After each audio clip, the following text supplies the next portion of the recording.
Jadi pendakwah itu keren bersama dengan teman-teman dari komunitas KPK, Komunitas Pendakwah Keren Zona Sulawesi Selatan. Saya penasaran sebenarnya apa sih makna keren itu? Apakah keren itu dilihat hanya dari tampilan kah? Atau seperti apa sih, Tad? Iya. Biasanya itu kalau orang dengar kata keren pasti yang modis gitu pasti ya. kan dari sisi penampilan, fashion, face Yap.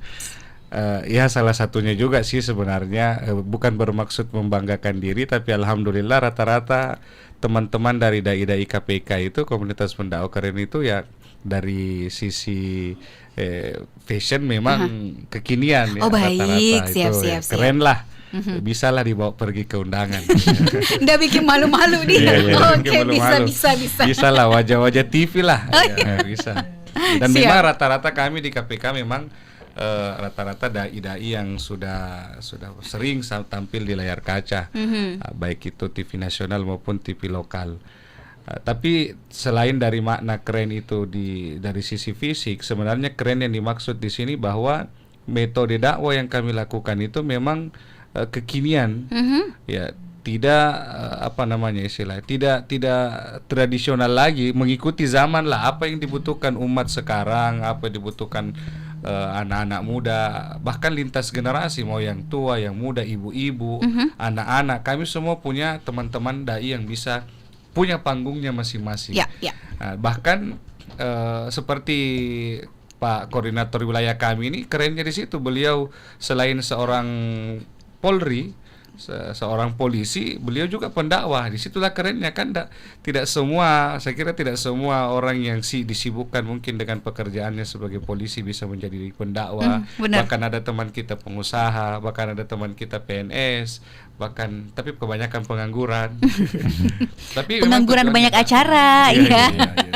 Tapi memang intinya adalah dakwah, dan semua itu kami diikat dengan satu jargon, satu semangat yang saya kira ini perlu kami sampaikan kepada teman-teman sekalian, bahwa kita punya jargon itu ikhlas ruhnya dakwah.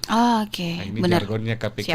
Ya. Jadi kami berdakwah tanpa melihat objeknya, tanpa melihat subjeknya, dan tanpa mengenal tarif. Ya. Nah, itu yang penting. Ya, jadi kan biasanya kan ada sebagian jamaah atau masyarakat yang susah mendatangkan ustadz. Nah, kerennya KPK yang datangi umat untuk diberikan pencerahan-pencerahan. Ya. Tanpa berbicara soal nominal terlebih Betul dahulu. sekali. Gitu ya. Artinya bahwa KPK sebenarnya datang untuk umat. Ya, salah satu juga tujuan terbentuknya KPK itu menurut founder kami, pendiri KPK itu sendiri, bagaimana cara menjaga marwah dari dakwah itu. Bahwa dakwah itu pekerjaan mulia. Jangan sampai pendakwah itu justru menurunkan marwah dari dakwah itu sendiri dengan cara seperti disampaikan tadi, nanti tidak mau datang kalau lorong-lorong, tidak mau datang kalau tarifnya sekian, ya. Itu kan yang kita di KPK itu tidak dipakai itu. Bahkan kami melalui founder selalu diingatkan, kalau ada anggota KPK, komunitas pendakwah keren, mengatasnamakan KPK, kemudian diundang ceramah, kemudian dia sebutkan tarifnya sekian baru mau datang, nah itu wajib kami pecat. Oke. Bahkan menurut founder kami, kalau ada yang berani macam-macam dengan KPK, kami siap pidanakan itu. Ya. Apalagi korwil kami ini polisi. Iya. Gampang ya urusannya ya. Iya, gampang. Karena makanya jangan yang sejalan sevisi dengan KPK, ayo silakan kita gabung, kita kembalikan marwahnya. Bukan berarti kami diberi tidak terima, tidak. Kalaupun diberi kita terima, siapa yang mau menolak rezeki? Tapi tidak mematok ya. Tidak mematok. Karena kembali lagi marwahnya atau jiwanya dakwah itu, ruhnya itu adalah keikhlasan. Salah satu pantangan dari KPK itu dakwah komersial. Itu kami itu haram bagi kami. Oke. Dari KPK untuk bertarif ketika diundang untuk dakwah.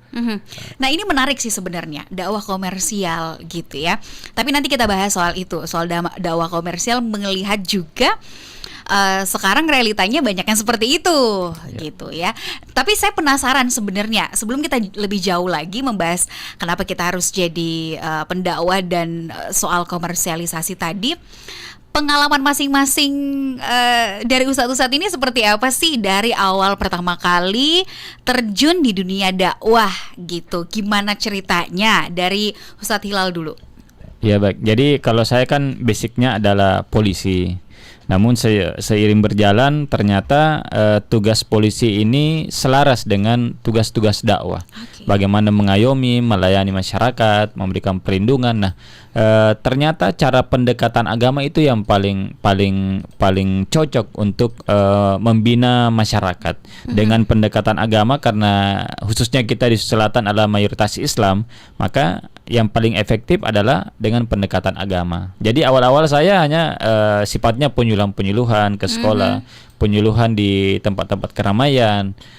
Karena saya lihat potensi untuk masuk ke dalam agama itu besar, maka saya lewat ceramah untuk pendekatan kepada masyarakat, mengajak masyarakat. Karena saya yakin dan percaya bahwa ketika masyarakat itu sadar akan tugasnya sebagai umat beragama, menjadi umat beragama yang taat, insya Allah kriminal itu akan berkurang, bahkan tidak ada kalau masyarakatnya semua taat beribadah gitu. Oke. Tapi Tat, kalau disuruh pilih nih, Siap. jadi polisi atau jadi dai? Polisi yang berdakwah. Iya. Nggak bisa pilih ya. Iya. Polisi dai. Dan Sangat alhamdulillah sekarang Mbak, diplomatis iya. jawabannya. Alhamdulillah sekarang. Yang mana duluan, Tat? Ya, Yang mana duluan ini kalau disuruh kayak pilih?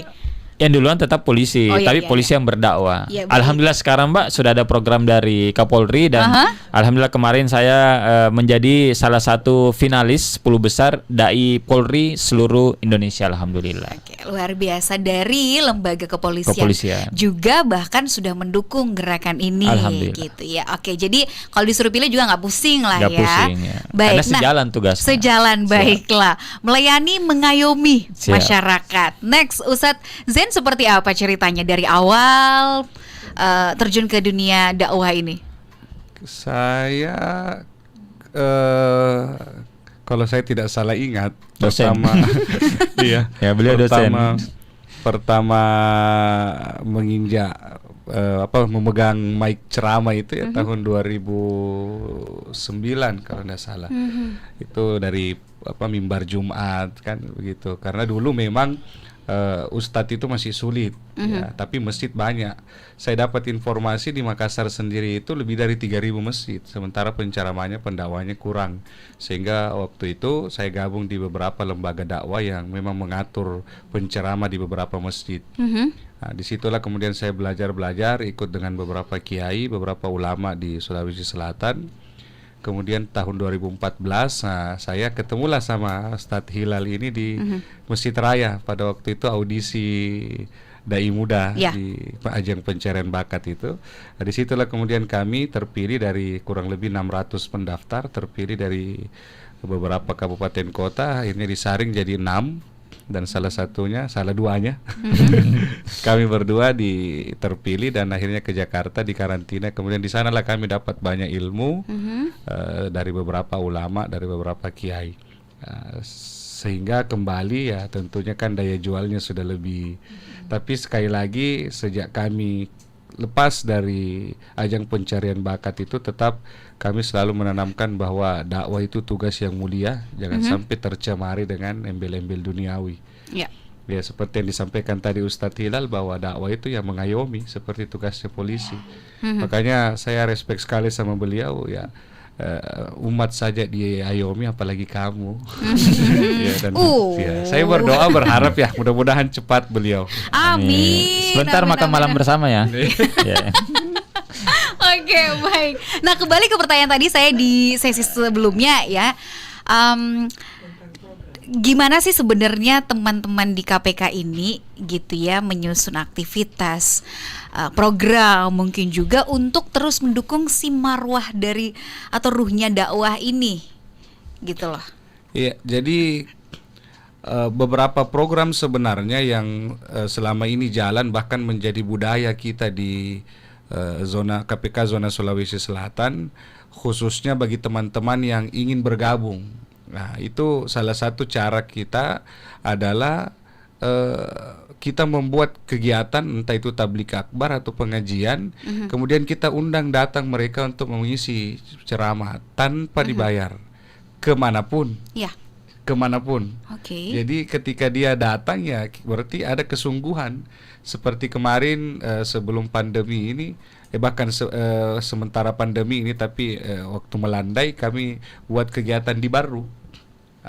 Kita lihat teman-teman yang mau bergabung di KPK itu apakah mau datang ke sana tanpa dengan ongkos sendiri, tanpa dibayar, dan alhamdulillah beberapa dai-dai dari Makassar ke sana. Sampai ke sana biaya sendiri, bahkan kita lanjut ke Parepare dengan biaya sendiri, nginap di sana cari penginapan sendiri. Ya makan ya teman-teman ada di sana biasa interaktir kita karena kan masa tamu tidak Iya. masa mengerti agama, melayani tamu baru tidak kasih Tidak makan. memuliakan tamu ya, benar ya. Makanya itu kami dai sebenarnya kalau ketemu di beberapa kabupaten kota kami cuma bawa hadis. Man kana yu'minu billahi wal yawmil akhir falyukrim dhaifah. Siapa yang mengaku beriman kepada Allah dan hari kiamat hendaklah muliakan tamunya. Saya datang di kampung, masa kau tidak kasih makan kan? Itulah sebenarnya salah satu tujuannya KPK begitu dibentuk di beberapa kabupaten kota supaya ketika kita datang berdakwah di sana kita tidak bebani yang punya acara dengan disediakan penginapan, makannya. Karena kenapa? Ada saudara kami di sana, ada teman kami di sana. Sebagai support system Betul. dalam berdakwah. Iya. Gitu Seperti ya. nanti ini insya Allah besok founder kami ini akan datang di Sulawesi Selatan. Beliau sudah kami tidak kewalahan lagi menyambut beliau mau keliling Sulawesi Selatan karena teman-teman di setiap kabupaten kota sudah ada standby kan. Beliau 4 hari misalnya di Makassar, setelah itu dijemput teman yang dari Bantaeng, dibawa ke Bulukumba, dibawa ke Wajo. Itu bukan kami lagi sendiri yang kelola, tapi ada yang menyambut beliau mengurus. Itulah hikmahnya punya banyak saudara, banyak kawan gitu ya, silaturahminya. Dan itulah dakwah sesungguhnya. Iya. Dakwah sebenarnya. Oke, dan rezekinya banyak ya. Luar biasa. Salah satu juga program yang biasa kita lakukan itu sebenarnya yang sangat-sangat dianjurkan oleh founder kami adalah membuat pengajian rutin. Ya, jadi setiap sebenarnya dai KPK itu dianjurkan untuk buat majelis sendiri. Entah itu mau pengajiannya dalam bentuk zikir atau ceramah, yang jelas dia rutin tiap pekan, tiap minggu ada hadir di situ. Dia menjadi basisnya di situ ceritanya ya. Jadi seperti saya ada di beberapa titik tidak jauh dari kantor Smart FM ini. Saya rutin setiap malam Sabtu sudah 2 tahun jalan di situ. Kenapa? Salah satu tujuannya apabila nanti kalau sudah membludak para pendakwah itu kita tidak akan kehilangan panggung karena kita sudah punya massa sendiri, kita sudah punya basis sendiri, dan dari situ kita akan bergerak untuk menyampaikan banyak dakwah. Ya, baik. Jadi teman-teman yang lain bisa datang bergantian karena itu sudah wilayah kita kan. Jadi pada intinya ada pembinaan. Jadi kita datang memberikan pencerahan, tidak langsung kita tinggalkan, tapi ada pembinaan rutin sehingga output yang kita harapkan adalah adanya perubahan yang lebih baik kepada masyarakat, khususnya bahkan sampai di pelosok-pelosok ya kita datang yang memang jarang ada pendakwah ke sana. Dan ini memang yang harus selalu ditingkatkan gitu ya. Program yang berkelanjutan, pembinaan itu tadi gitu ya, bukan hanya sekali datang terus pulang gitu ya. Nah, selanjutnya kita akan bahas apa aja sih kegiatan-kegiatan mereka yang juga selain kegiatan itu tadi ya, yang rutin dilakukan hingga saat ini. Kemudian saya penasaran sih sebenarnya metode dakwah keren versi masing-masing ustadz ini seperti apa sih?